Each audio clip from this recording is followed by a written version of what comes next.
여러분 안녕하세요. 안드로이드 프로그래밍 1장 안드로이드 개요 및 개발 환경 구축 수업을 시작하겠습니다.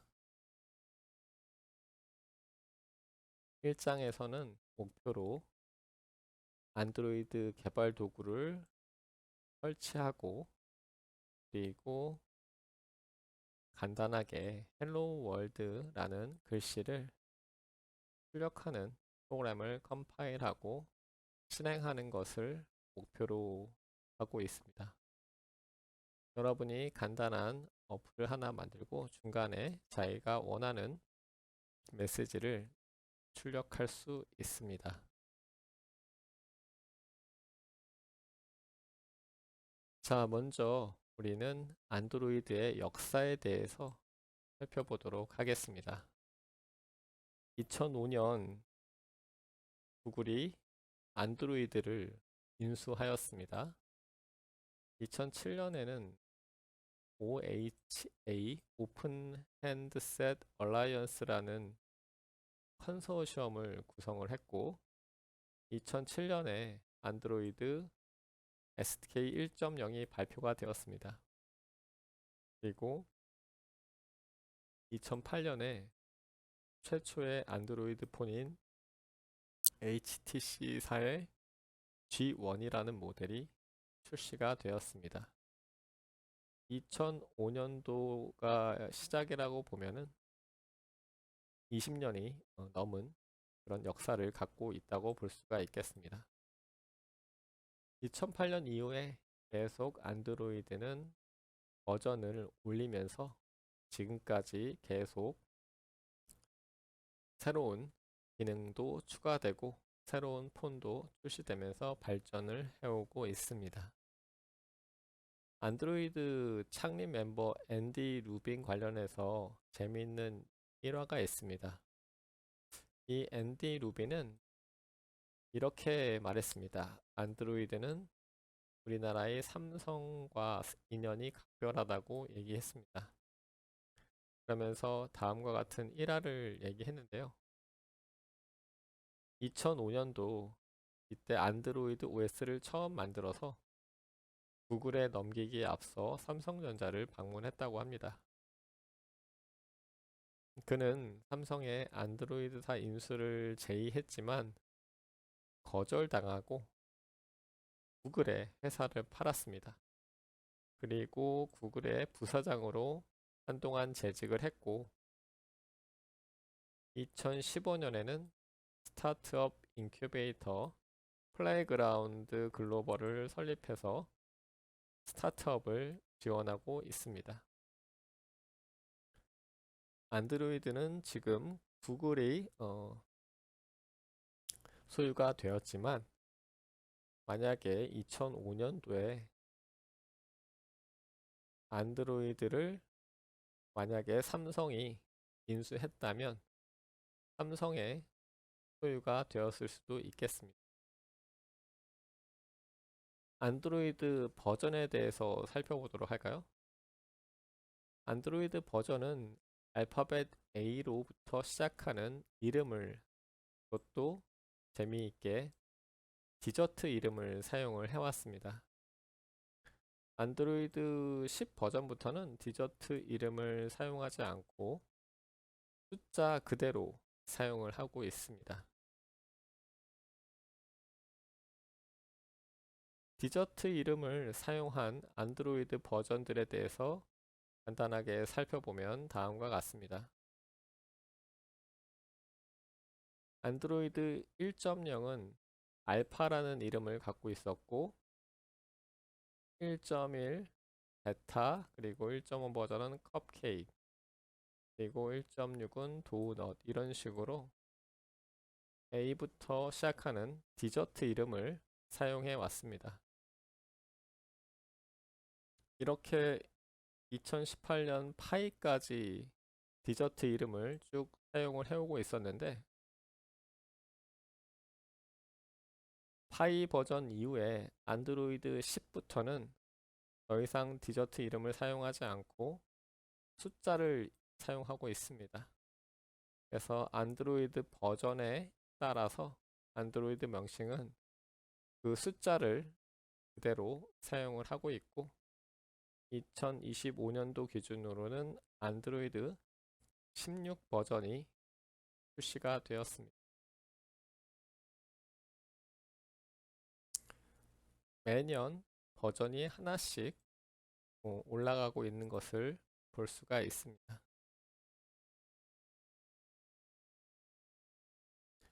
안드로이드의 특징에 대해서 살펴보도록 하겠습니다.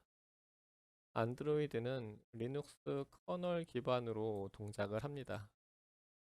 그리고 웹킷 기반의 내장된 웹브라우저가 포함되어 있습니다.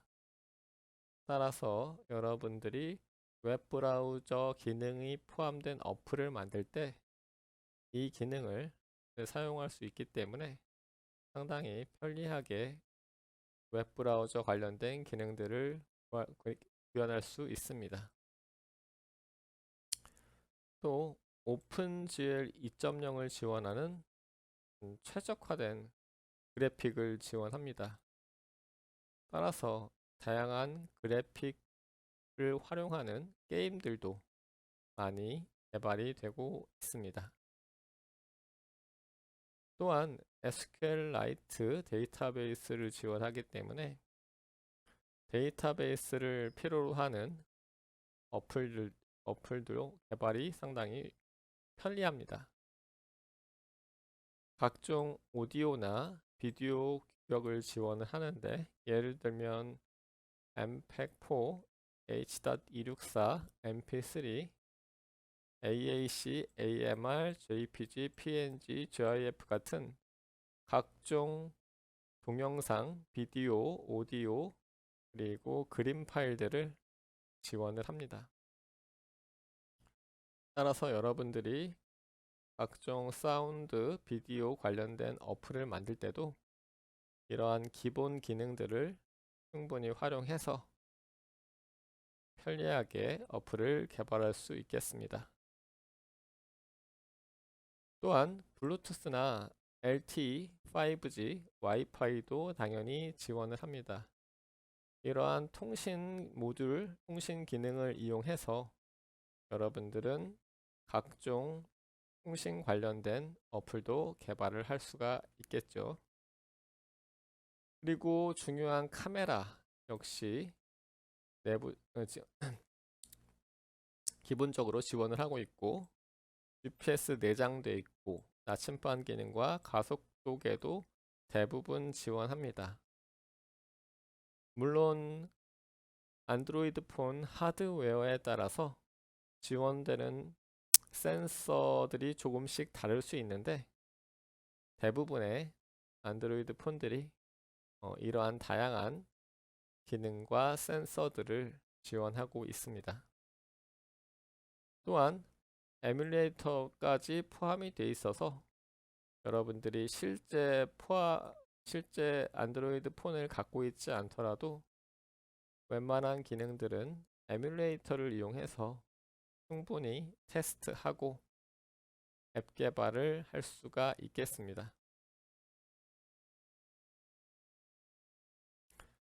안드로이드 개발에 필요한 준비 사항을 알아보도록 하겠습니다.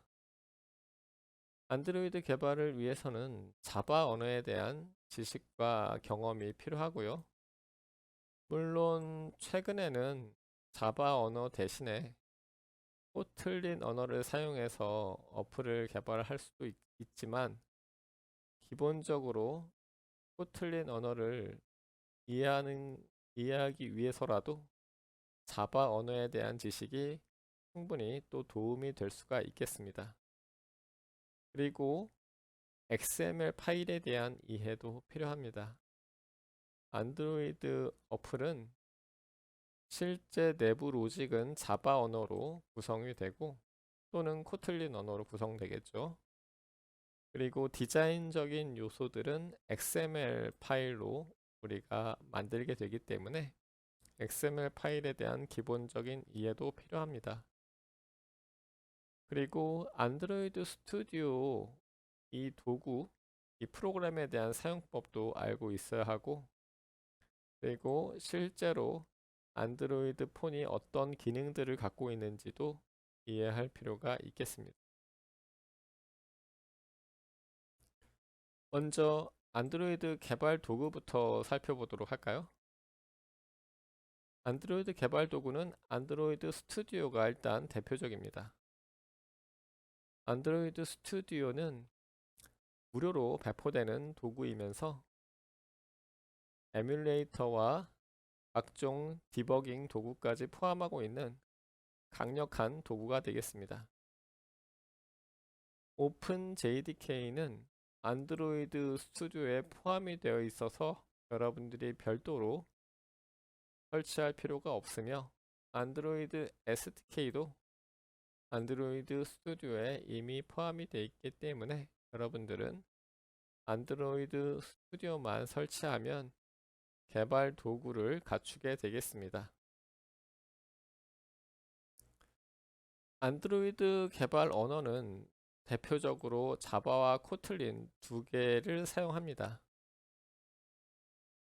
초기 안드로이드 어플 개발을 할 때는 자바 언어를 써야만 했었는데, 최근에는 안드로이드에서 코틀린을 주력으로 더 권장을 하고 있습니다.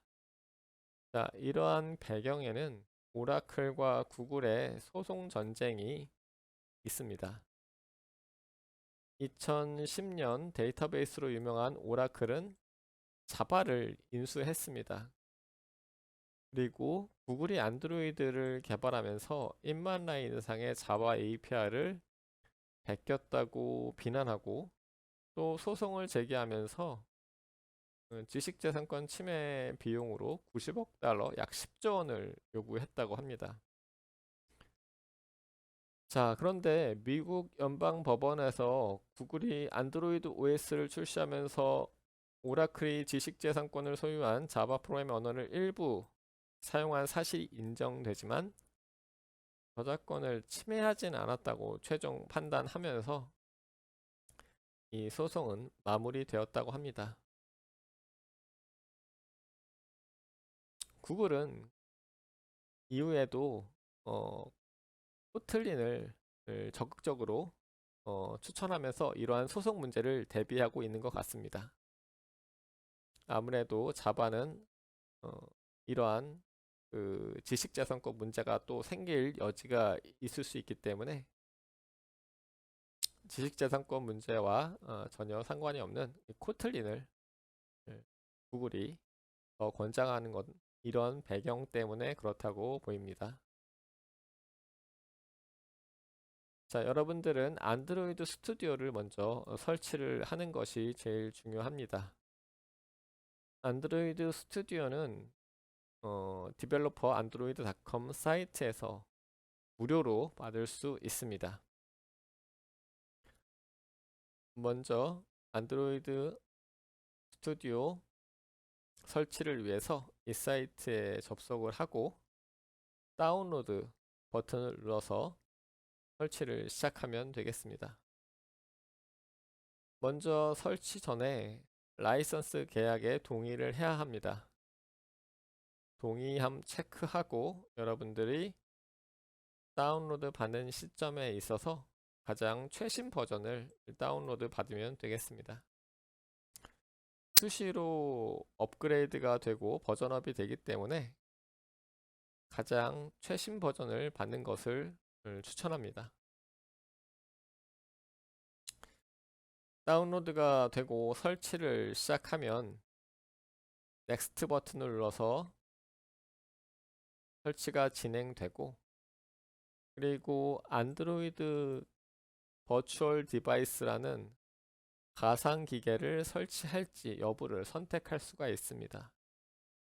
만일 여러분들이 실제 폰으로 개발을 한다면 가상 장치를 굳이 하지 않아도 상관이 없습니다만, 편하게 여러분들이 개발을 하기 위해서는 안드로이드 가상 장치를 이용해서 수시로 여러분들의 어플의 실행 결과를 확인해 보는 것이 좋기 때문에 설치를 권장합니다. 그리고 다음 버튼 누르고, 자, 이제 안드로이드 설치 위치를 결정을 합니다.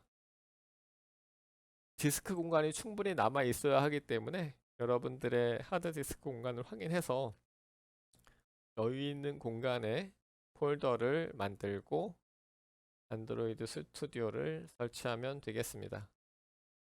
그리고 다음 단계는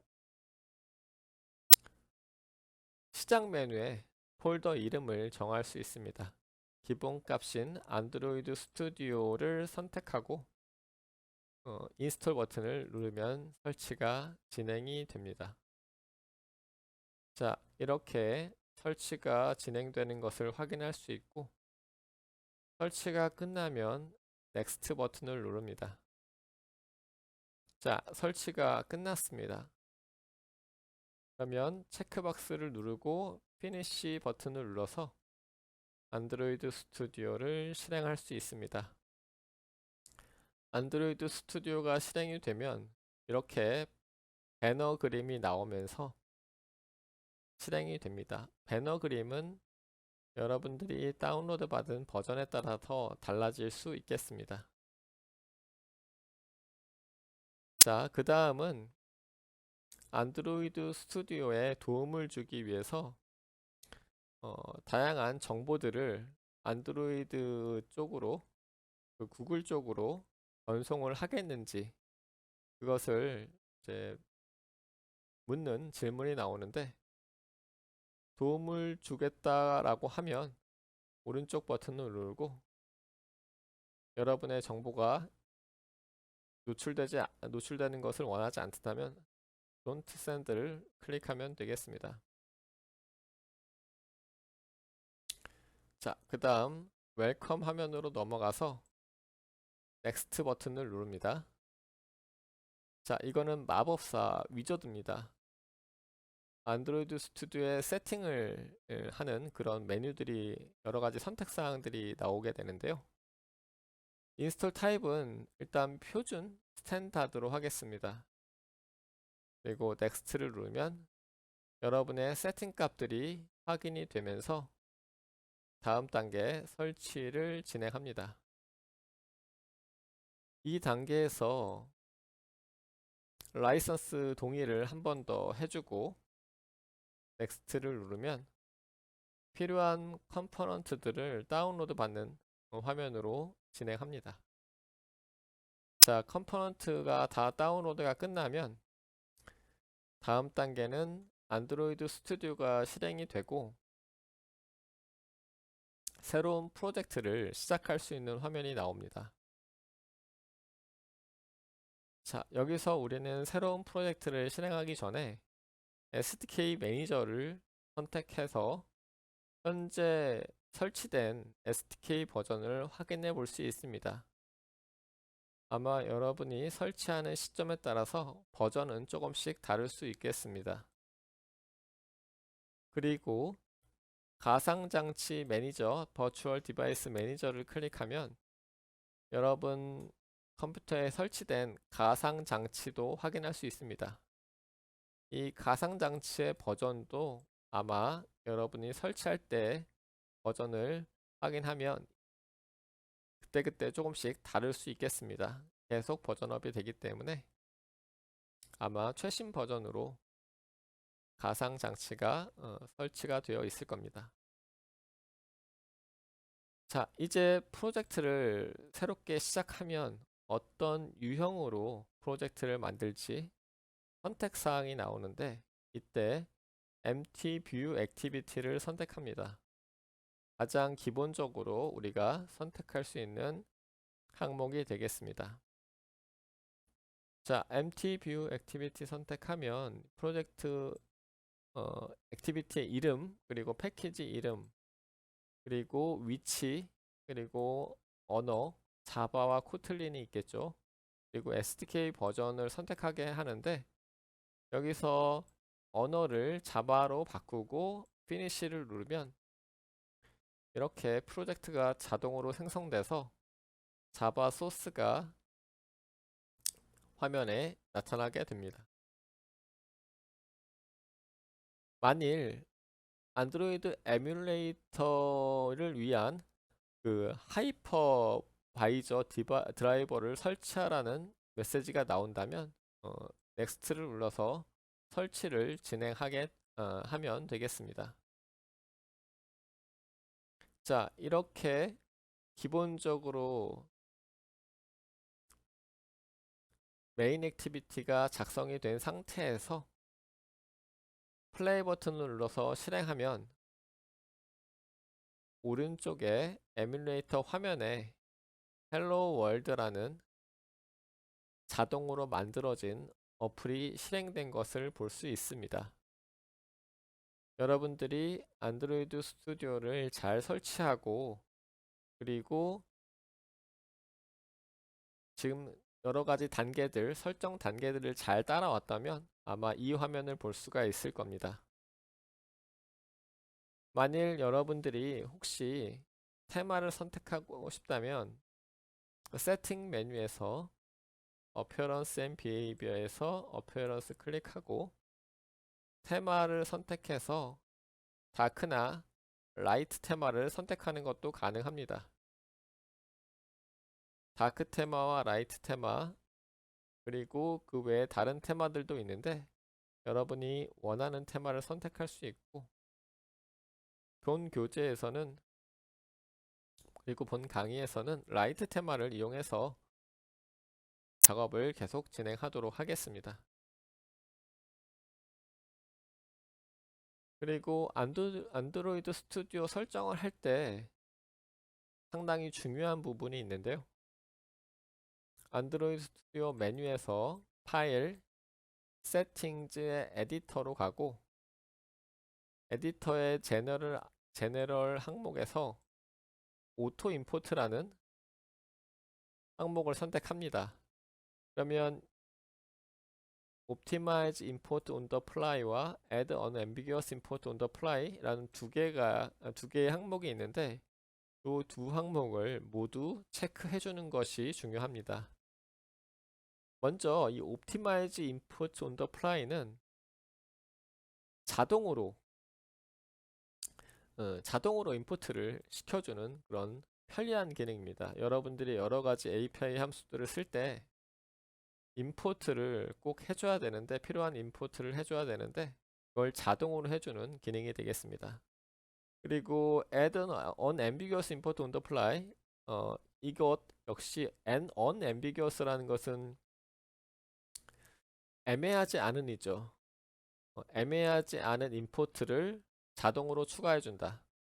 이 두 가지에 의해서 필요한 임포트가 자동으로 추가되고 또 필요하지 않은 것들은 자동으로 삭제됩니다.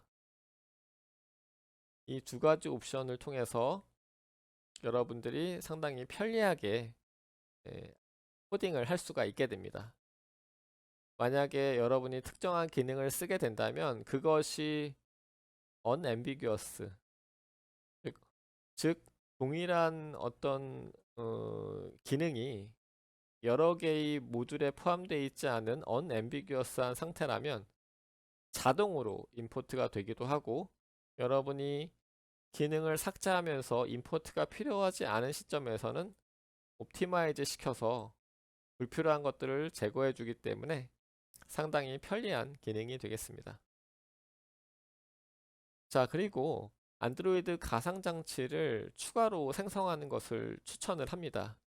물론 여러분들이 설치할 때 기본적으로 가상장치가 하나 포함되어 있겠지만 테스트를 위해서는 해상도가 좀 작은 720, 1280 정도의 작은 가상장치를 추가해서 빠르게 테스트 해보는 것을 추천합니다.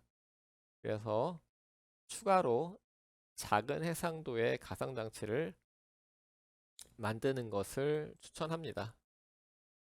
자, 이렇게 스몰폰이라는 이름으로 가상장치를 추가하면 되는데 메뉴의 툴즈에 디바이스 매니저로 가서 플러스 버튼을 눌러서 가상장치를 추가하면 되겠습니다. 자, 그리고 안드로이드 스튜디오에서 여러가지 버전이 있을 텐데 여러분이 테스트를 희망하는 그 버전을 이렇게 추가로 설치하는 것도 가능합니다. 여러분들이 만약에 API 34 버전에서 테스트를 하고 싶다, 그러면 해당하는 버전을 선택해서 설치하고 이 버전으로 테스트하는 것도 가능합니다. 그리고 여러분들이 프로젝트를 만드는 과정에서 혹시 방화벽 관련된 이런 메시지가 나온다면은 반드시 액세스 허용을 눌러줘야지만 정상적으로 동작을 합니다. ABD라는 것은 안드로이드 디버그 브리지라는 PC와 안드로이드 간의 통신 도구를 얘기하기 때문에 방화벽에 의해서 이것이 차단되지 않도록 액세스 허용을 선택해 주기 바랍니다. 자, 이렇게 자동으로 프로젝트가 완성됐다면 빌드 탭을 누르고 빌드가 끝날 때까지 기다리면 되겠습니다. 그리고 빌드가 성공하면 에러가 없이 정상적으로 빌드가 되었기 때문에 플레이 버튼을 눌러서 프로그램을 실행을 합니다. 이렇게 실행을 하게 되면 가운데 헬로 월드라는 글씨가 나타납니다. 이 헬로 월드라는 글씨는 여러분이 직접 추가하지는 않았는데 안드로이드가 자동으로 추가를 해준 그런 내용이 되겠습니다. 만일 여러분들이 실제 스마트폰에서 테스트를 해보기를 원한다면 USB 케이블로 여러분의 스마트폰을 컴퓨터와 연결시키고 그리고 여러분의 폰을 선택한 다음에 실행을 하면 실제 여러분의 스마트폰에서 실행되는 것을 볼 수도 있겠습니다. 자, 이제 간단한 도전 과제로 기본적으로 나타난 헬로 월드를 여러분 이름으로 바꿔보는 문제를 해결해 보도록 하겠습니다. 이것은 일단 두 가지로 접근을 할 수 있습니다. 먼저 이 레이아웃 폴더에서 액티비티 메인 XML이 있습니다. 이 액티비티 main.xml을 클릭하고 그리고 그림 모양의 아이콘을 클릭하면 실제로 텍스트 부분에 홍길동 이렇게 고칠 수 있습니다. 원래 헬로 월드가 있었겠죠. 이렇게 해서 편하게 수정하는 방법도 있고, 즉 XML 파일을 직접 수정하는 것이 아니라 이렇게 그래픽 도구로 수정하는 것도 가능합니다. 또는 만약에 XML 파일을 그래픽 형태가 아니라 문서 형태로 보겠다고 하면 실제 안드로이드 텍스트의 헬로 월드를 이렇게 홍길동으로 바꿔서 입력하면 화면에 홍길동이 나타나는 것을 볼 수가 있겠습니다. 자, 이렇게 첫 번째 강의에서는 간단하게 안드로이드 스튜디오 설치 과정과 그리고 기본적으로 생성되는 어플의 실행 그리고 헬로 월드를 홍길동이라는 글씨로 바꿔보는 간단한 도전 과제를 해결해 보았습니다. 이것으로 1장 수업을 마무리하도록 하겠습니다. 지금까지 수고하셨습니다.